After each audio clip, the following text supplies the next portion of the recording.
I've written three marketing books. As a writer, writing a book is a labor of love. They're a lot of work, but they're extremely satisfying. Today, I'm talking with Louis Gudema, who just published the second edition of Bullseye Marketing, which offers strategies and ways for small and medium sized businesses to grow. His book delivers hundreds of tips and best practices for almost 24 marketing tactics, such as social media, email marketing, and search advertising. Louis is a fractional CMO for B2B startups and growth stage companies, and he mentors startups at MIT and leads an annual marketing bootcamp for the MIT community. Welcome to Marketing Spark, Louis. Hello, Mark. Thanks for having me on. Before we jump into bullseye marketing and your approach to marketing, I'd like to talk a little bit about books and book writing. As a writer, I appreciate that, as I said, books are a labor of love. Talk to me about why you wrote Bullseye Marketing and, as important, decided to create a second edition of the book. So I decided to write the book in part, obviously, for promotional reasons. Some people say a book is the new business card, but I thought I had something important to say. And as we get into bullseye marketing, I'll explain it more. But I felt that there was a whole lot of chatter and noise around marketing that wasn't helpful, and that I had kind of developed an approach that could produce results and could produce success for companies a lot more reliably and a lot faster. And in fact, when I was developing it, I decided I should give a talk to a group and see what the feedback was from a group to kind of do a little test. Arranged to give a talk to a business group. And when I was done talking, the very first person who stood to ask a question said, "Why has no one come up with this before?" And in a positive way. It was, "This is such a good idea." So I felt I had something useful and important to say. And that's those two combinations. I felt it could be good for the industry, for the people I work with, and it could be good for me. I'd like to discuss your approach to the book once you realized there was demand for a different type of marketing book. I read a lot of marketing books. I get tempted by what people write about on LinkedIn and Twitter. So I go to the local public library, which is awesome here in Toronto, get the book, and I get about 20, 25 pages into the book, and then I get bored. The thesis has been talked about. I understand what they're trying to say. And the rest of the book, it just loses steam. It just seems like the other 175 pages, and these books are typically about 200 pages, are fodder, and that the book could easily have been an ebook or a long blog post as opposed to a book. And I'd like to get your take on when you were thinking about writing bullseye marketing and you looked at the other marketing books out there, how did what was your approach in terms of making sure that it captured and, as important, held people's interest and attention? But when I first wrote it, I thought I was writing a book for newbies, and that really experienced marketers wouldn't be the ones who were reading it, people like yourself.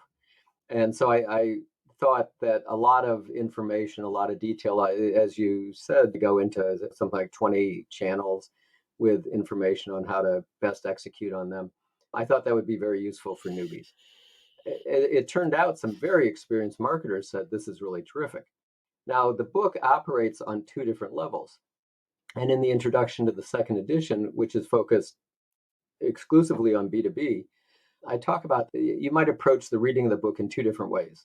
But first of all, it's a marketing framework. It operates at a 30,000-foot level. And so for the people who are interested in that high level strategic approach, there's about 7 chapters or so throughout the book that kind of do a deep dive and explain it and would help them. Not just with 3 chapters that go into bullseye marketing, but chapters on how to create a successful marketing team using analytics and data, agile marketing, and a few other things. So some people may just want to read that part of it, and I get it. Other people may read that part and then go to particular chapters and say, oh, now we're really starting to ramp up video or display ads or email marketing or whatever. And then they'll dip down into those chapters And then there are some people who are very operationally oriented, very tactically oriented, who will want to read it straight through. I had one reviewer on Amazon describe it as an encyclopedia of marketing, and not everyone reads encyclopedias cover to cover. At a high level, how is Bullseye Marketing different from a lot of the other marketing books out there? It sounds like it's a book that you could use depending on what your needs are or your interests or your priorities. So you could go to a certain part of the book, get the information and insight that you need, and you don't necessarily have to read other sections of the book. It sounds a little more something that's more tactically oriented than high level, big picture thinking. Is that an accurate way to describe the book? No, I think it's both. I think the real strategic insight was the bullseye marketing framework. And I think that's the big value. That's the big takeaway. And so people who do only think of it as tactical insights or tactical tactics are going to miss the big picture. The bullseye marketing framework that that person responded to with the why has no one thought of this before, and that I've gotten feedback from, frankly, all over the world, people saying, I love this. Douglas Burdett, who's the host of the Marketing Book Podcast, wrote the foreword for this. He's read something like 500 marketing books. Like yourself, he reads a lot. And he was very enthusiastic about it when he interviewed me on the first one and encouraged me to write the second edition and was very gracious and very willing to write a foreword for it. And I've had other people who read in depth many books and on marketing and find it very helpful. So I think it's the big insight is that strategic framework. And then for the people who need help on the tactical level, that's there too to be called on when they need that. It's ironic that you just published the second edition of your book because I recently published the second edition of my book, Marketing Spark, which unofficially I advertise as being fewer spelling mistakes, better grammar. I was so when I picked up the book with the thought of writing a second edition, I read it through and I thought, "Yeah, usually as a writer, 6 months later, you're like, oh my God, how did I ever write this? This is terrible. And so I read it through and I was like, yeah, this is not so bad. There's actually something here. But then when I started to go through paragraph by paragraph and sentence by sentence, then I got into the, oh my God, how did I ever write that Yeah. level? And hopefully it's better written. Well, that's the perils of being a writer is that everything you publish soon afterwards, it's terrible. You look at it and you cannot believe that you wrote it because at the time you think it's great stuff, but when you actually reread it and you get feedback, you recognize that there's so much room for improvement. But I think we overanalyze our own writing. We're overly sensitive to our own writing. So when I did the second edition of the book, it actually was exciting because it allowed me to take a fresh perspective, a new approach to the book. I didn't get away from the book's overall philosophy, and a lot of the content was the same, but I did find it interesting to have a second chance at life again. It's like having a near death experience, and then you survive that, and you go, well, this time I'm going to do things differently. And that's what I found exciting about the rewrite. Yeah, and hopefully this second edition it is focused. It is on just B2B. It is updated. Like in the first edition, at the end of those tactical chapters, I listed some of the top marketing software for that particular tactic, and I've just stripped those out because there's just too many good ones, and it changes way too fast. Chat GPT and AI are happening now, and the rate of change has just exploded.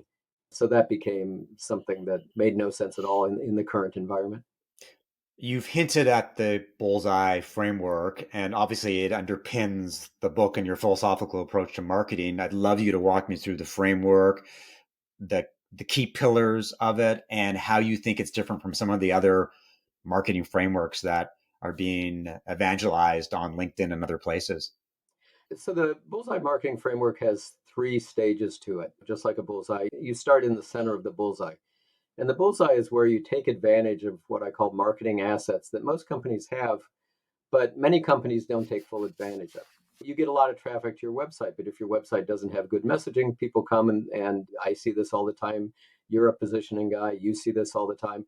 There's nothing that explains even just simply what it is you do in a way that people would remember or how you're different from anyone else. So nailing that positioning, having conversion offers and opportunities on the website and optimizing those, because if you don't do that before you start your other marketing, you're just trying to fill a bucket that's full of holes. All the time when I work with small and mid-sized companies, when I'll say to them, how many email contacts do you have? And they say, oh, we have 10,000, we have 20,000, maybe more. And I say, so how often do you send out an email? Around the holidays. A hugely impactful channel that costs almost nothing to use, that should be used regularly, and they're not taking advantage of that asset that they have.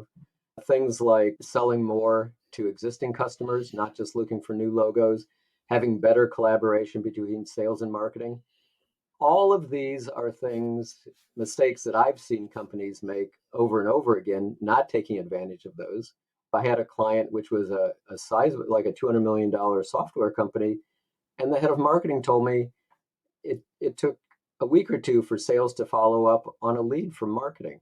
It's like, well, that's a dead lead. That's wasted. That collaboration between sales and marketing, that's critically important. So all of those cost very little or nothing to implement, and they can have significant impact in just a matter of a few months. And that for a new marketing leader, for a consultant, that kind of impact, and for the company, gets people's attention. You say, for very little money, we start to have some results. Then you go to the second ring of the bullseye, which is using intent data to sell to people who want to buy now. And that's often search ads, but it may be your first party data from your own website and other materials like your emails, or it may even be third party intent data. Companies like Bombora or TechTarget or others who are accumulating intent data from hundreds of sites. But, and this is very key, is that probably only 5% of your market is interested in buying at any time.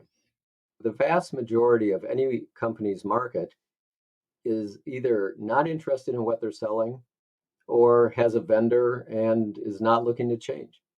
And so that's where the third phase of bullseye marketing comes into play. And that's in the long run, the most impactful, which is building your brand and what's called mental availability. And this is a concept which most marketers don't talk about, but it's critically important, which is that people will think of you. This goes beyond awareness. They will think of your brand when they are ready to buy something in your category. And in fact, from the experience I've had and the research I've seen, probably half or more of deals, the customer does not look at more than one vendor, two at the most. So if you have that top of mind position, if you've established that mental availability, you have a huge number of opportunities in the future in which you have no competition and are very easy to close. So let me give you an example. After I had a marketing agency for a dozen years, which I pivoted into a SaaS company. And after I sold it, I was VP of business development at another marketing agency. And the first call I got, which makes it very memorable, was a guy who said, I've been following you for like 3 years. I've seen your CEO talk. I read your blog. I really like your approach. We're finally ready to do something. So let's talk. That was an easy deal to close. And that wasn't because I was a brilliant salesperson. That was because of the marketing that the company had done before I was even on board, that had established that mental availability. And that happens all the time. I sometimes refer to it as kind of the dark market. It's the part of your market, the opportunities that you're never even aware of. And that's the biggest opportunity. And that's why the third phase of bullseye marketing, which is probably the least appreciated, is in the long run the most important. It's an interesting take because we live in an instant gratification world. We live in a marketing world in which people, entrepreneurs, CEOs expect a direct correlation between if I do X, then Y is going to happen right away. A couple thoughts here. One is, how do you marry intent data with a lot of the activity that is happening on the dark web and the dark social and the other sort of dark places that you mentioned where you can't see what's happening, there's no direct attribution happening. What's the balance between the stuff that you know, which is around intent, and the stuff that you don't know? So, yeah, one of the things that's happened in the last 10 years plus is this explosion of MarTech tools. And Scott Brinker has documented his infographic in 2011 had a few hundred companies in it. Now there's over 10,000. And that has created, each one of them, more or less, provides a ton of data, a ton of analytics, and it has produced what some people call short termism. It's what's this campaign doing for me this month or this quarter at the most. And that's unfortunate because if you go back in marketing 50 years, it was all about the big idea. If you read David Ogilvy and other masters of marketing, they understand brand. And and so what the research shows is that you need a 50-50 balance roughly between your brand and your lead gen marketing. And that the brand marketing actually makes your lead gen more impactful. So in the book, I quote Jaleh Rezai, who's was the CMO of Gusto when it grew from 500 to 50,000 customers. And Gusto is a big online payments platform. And she says that when she was the CMO of Gusto, her brand ads, her brand campaigns didn't produce hardly any leads or sales directly. But whenever she would stop the brand marketing, 6 months later, her customer acquisition costs would go through the roof and her lead gen performance would tank. And so she learned that she had to, even for a startup, she had to spend at least 20% of her budget on brand to support the direct response. So she had very good proof of it in a way that, because she was working at a very large scale, she had very good proof of it. Unfortunately, for smaller companies, often they don't have enough data to prove it. There's a degree of going on faith, but there's also ways in which you can see the impact that you're having. You see it in organic search traffic to your site because the biggest search term for most companies is their name. And so if your organic search traffic is going up, it's because more people are searching on your name. You see a big surge in links to your site, in backlinks. You get anecdotal information from your sales team. I had the VP of sales at a company I was working with who told me later he was generous or gracious enough not to tell me at the beginning Mm. that he thought my ideas were terrible. But 3 months later, when he was getting a lot of leads, he said, all these enterprise companies we want to get in the door of are saying, I'm seeing you everywhere. You guys really have it going on. I figure I had to talk to you and find out what you're about. So there's a lot of different ways that you can. Let me tell you a analogy that I use. So there's if a person exercises and you look fit, you look like someone who exercises. If a person exercises 30 minutes a day, 5 times a week, there's a ton of evidence that that has tremendous impact on your health. People tend to live longer, they get sick less. If they do get sick, it's not nearly as severe, et cetera, et cetera. But you can't say, I went running last Tuesday and that's what made me healthy. It's because you do it week after week, month after month, year after year that you have that effect. Now, at the same time, there's other things like getting your COVID vac shot, getting a stent if you have a heart attack, getting radiation therapy if you have cancer, which are tremendously impactful in the short term. They may save your life, but they don't produce long term health and wellness. And so you need both of those. They work very differently. One is very measurable, Mm. but they are both very important. It's an interesting approach because, as someone who leans on the brand side of the house, who I do a lot of work around brand positioning, messaging, trying to figure out how to take that strategic narrative and amplify it to the world.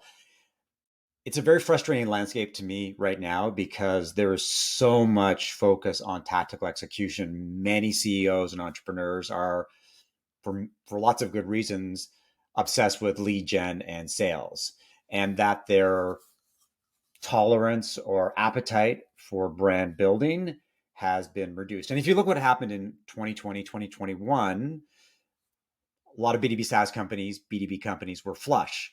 The market was roaring ahead. There was Mhm. lots of marketing dollars, lots of venture capital being raised. So it was easy to justify a brand positioning exercise or a brand awareness focused campaigns. Now, marketing budgets have been pulled back. Some companies have reduced their marketing staffs in a big way. I think that a lot of companies are cutting off their noses to spite their face because they're not doing brand building. They're not focused on brand building at all. And my take is that's a major mistake. In the short term, it'll save you some money, but in the long term, it's going to cost you. And you'll lose out to companies that recognize that brand is important and that you have to continually, and going back to your exercise related analogy, you have to continually invest in brand. Otherwise, you're undermining your business. Yeah, totally. And there's some mistakes that just keep getting repeated. And one of them is cutting your marketing during recessions. It's well established that the companies that maintain their marketing during recessions come out with bigger market share. And it's cheaper to keep it going during a recession typically than it is during those flush times when everybody is marketing and bidding on ad space and so forth. That story is told again and again. You have empirical evidence that says that if you continue to invest in marketing, even when down periods, when things rebound, you're going to be better positioned than if you pull back, that if you see marketing as a discretionary area of investment. Yet, many companies, first gut reaction to a slowdown is let's pull back on marketing. Let's get rid of some marketing people, and history repeats itself over and over again. Why does that happen? Is it just the emotional reaction as opposed to logic? Yeah, sure. We were talking about the value of exercise in the long term. But the data I've seen is that only about 20% of people do exercise regularly to that point where it's going to have that great long term effect. So most people are not rational. They are driven by short term comfort rather than long term. They're not going to defer gratification. That's just the way of the world. I think this is the first podcast that has combined my two biggest interests, marketing and physical exercise. So I thank you for that. And I have to be honest with you, is that physical exercise is a big part of my life. I spend lots of time in front of my computer, lots of time consuming information digitally. I'm overly obsessed with the internet and LinkedIn. And I think for a lot of entrepreneurs and a lot of business people like ourselves, is that you have to have a balance. You have to allow yourself to disconnect from the wired world. At the same time, you need to invest in what's happening online, and the marketplace is evolving so fast, so quickly. And it's a nice little segue into what I want to talk to you about next, which is this marketing landscape that is troubling and fascinating and exciting and terrifying at the same time. And if you could argue that a year ago it started with the economic downturn, but since November, with the emergence of ChatGPT and the fact that it put AI in front of people tangibly, I just feel that it's a whole new frontier. And a lot of marketers are trying to figure out, how do I adapt? What do I do strategically and tactically? And do you have any thoughts about how ChatGPT has disrupted the marketing landscape, and how does a marketer move forward? How should we think strategically and tactically so that we're staying abreast of technology and that we're not simply relying on the things and the skills that we've depended on before? Loaded question. First of all, I don't think it's a whole new landscape. I think that ChatGPT, I'm sure you're familiar with the Gartner hype cycle, and ChatGPT is at the top of the hype cycle. It got there faster than anything ever has. It's probably at a higher point in the hype cycle than anything ever has been. And fine. But the fundamentals of marketing never change. When I give a talk on marketing, I often start with a picture at the cover of a book called Scientific Advertising. And it's a book that sold millions of copies. It gets great reviews. It's highly recommended by top marketers and such. It was written in 1923. And because marketing and positioning is certainly part of this, at its foundation never changes. Marketing is about understanding your customer, understanding your market, bringing to market products that will benefit them, that will appeal to them, communicating why, and motivating them to be interested in checking it out and buying it. That's at the essence of marketing. All the channels, that channel explosion of the last 15 years, that's just other ways to do that fundamental role of marketing, that fundamental purpose of marketing. And 30 years ago, there were maybe 8 major channels. Now there are dozens, and seemingly a new one every year. So ChatGPT to me doesn't change anything, because most marketers were not strategic to begin with. They were too focused on short term. They weren't concerned enough with brand. They didn't understand this balance. Mark Ritson wrote about this a few weeks ago, where he said some survey of agencies, I think, was that the majority of accounts didn't even have readable creative briefs when they were bidding on doing work. So that hasn't changed. Good marketers who understand strategy, who understand positioning, who understand brand, who understand that the most important marketing is on the emotional side, not on writing second-rate blog posts, which is what I see coming out of ChatGPT. They're still going to be doing the most valuable and successful work. ChatGPT will accelerate in the short run. Who knows what it'll be like in 3 years or whatever. It may dramatically change content creation, but I haven't seen it understanding the customer better, or developing marketing strategies, or positioning better than a person does. I'm in the same camp as you. I believe that ChatGPT has ignited an arms war, a martech arms war. Right now, companies that can successfully leverage ChatGPT, they can use prompts in sophisticated and interesting ways, are going to be able to gain an advantage. I read a LinkedIn post. Somebody said, well, our company is using ChatGPT to write SEO optimized content, and our traffic has risen from 0 to 750,000 views in the last few months. And he was obviously advertising the power of the platform that he works for, but at the same time, he highlighted that he's got a short-term advantage. And my comment to him was that, yes, that's fabulous, congratulations, but that's going to disappear. That competitive edge is going to disappear because everybody will arm themselves with the same tools.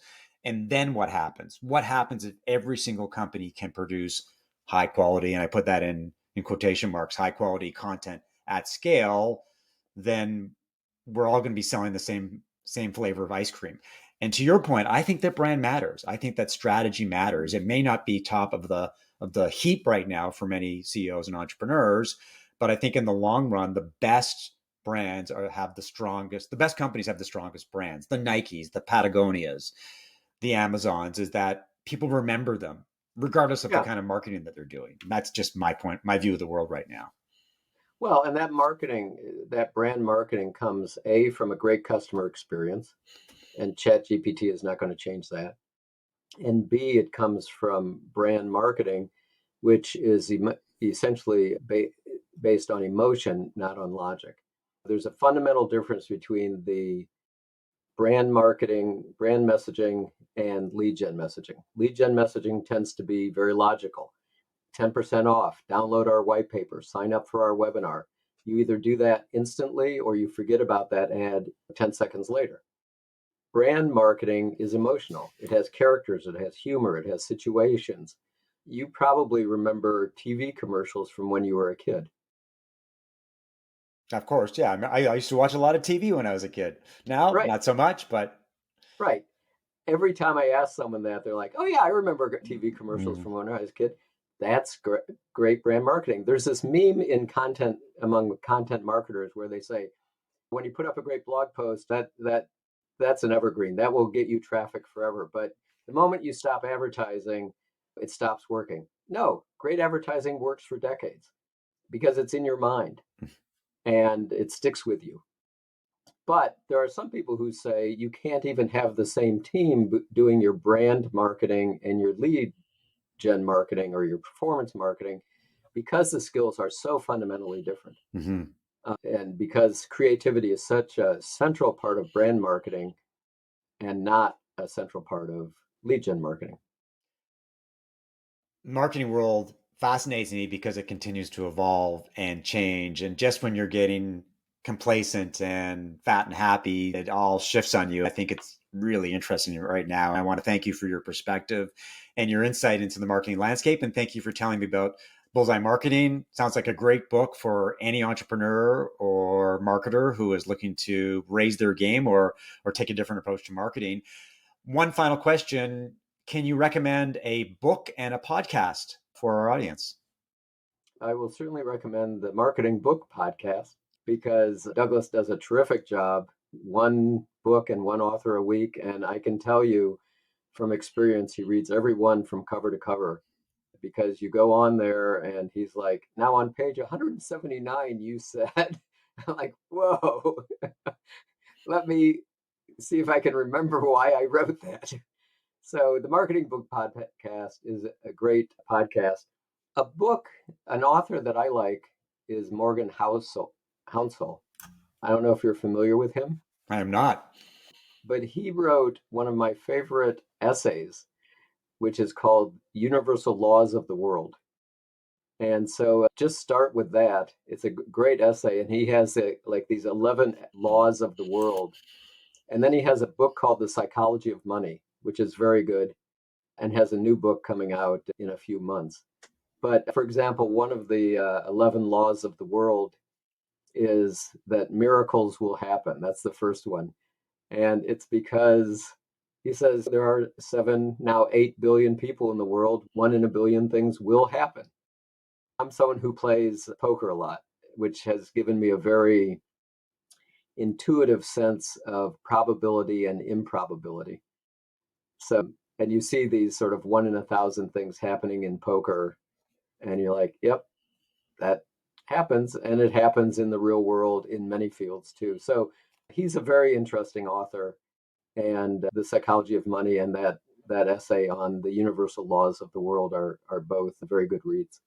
One final question. Where can people learn more about you and what you do? LouisGudema.com. And the book's available on Amazon. And of course, I'm on LinkedIn and less than before, but still on Twitter. I would love to communicate with people.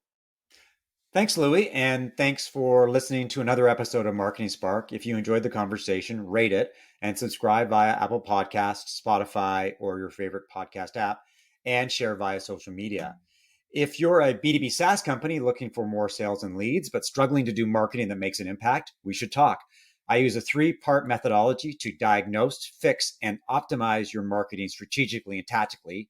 Reach out to me via email, mark@markevans.ca, or connect with me on LinkedIn. I'll talk to you soon.